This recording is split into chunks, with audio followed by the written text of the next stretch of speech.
C'est quoi l'impact du projet de loi 69 sur les rivières? L'enjeu de l'autoproduction, puis l'enjeu de l'ouverture au privé pour l'autoproduction, c'est fait par le biais de la production éolienne. Et un des problèmes qu'on a avec le projet de loi actuel et avec le projet TES en Mauricie, c'est le fait qu'on est en train d'ouvrir à l'autoproduction. Donc, on va avoir des entreprises qui vont vouloir produire leur énergie avec de l'éolien et du solaire. Mais l'éolien et le solaire, c'est des sources d'approvisionnement énergétique instables. Et une production industrielle a besoin d'une production stable d'énergie constante. Donc, l'entreprise va rapidement demander d'avoir accès à des rivières de puissance. Là, c'était des rivières de puissance de 50 MW.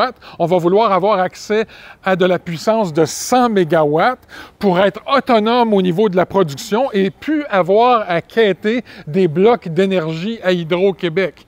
Devenir complètement autonome. Et là, on est en train de construire un modèle industriel de grandes entreprises autonomes au niveau énergétique, ressemblant étrangement à ce qu'est en train d'établir Rio Tinto au Saguenay, avec toutes les conséquences environnementales, les conséquences au niveau des travailleurs et les conséquences aussi au niveau du pouvoir politique dans une région.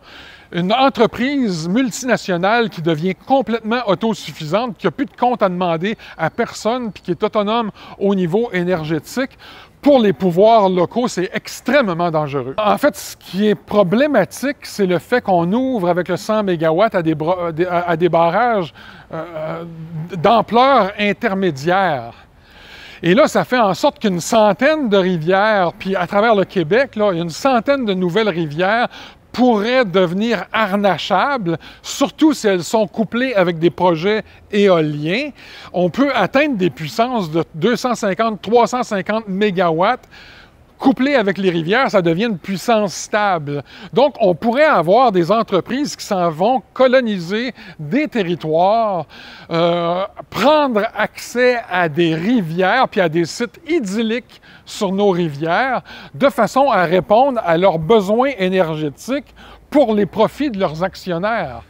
Donc, en fait, on sort d'un cadre où Hydro-Québec définit les besoins au Québec en termes énergétiques, évalue avec la Régie de l'énergie est-ce que ces besoins-là sont fondés à partir du pouvoir du tribunal de la Régie de l'énergie de demander des comptes pour documenter le besoin énergétique et par la suite lancer un appel d'offres pour répondre à un besoin qui a été avéré réel.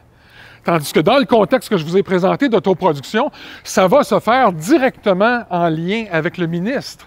Donc, l'industrie va dire, moi, j'ai besoin de tant de puissance pour ma production, c'est correct, y a-t-il un endroit que vous aimeriez parce qu'on peut faire des parcs éoliens dans ce coin-là, puis dans ce coin-là, puis on a des rivières de disponibles d'une puissance qui peut vous intéresser.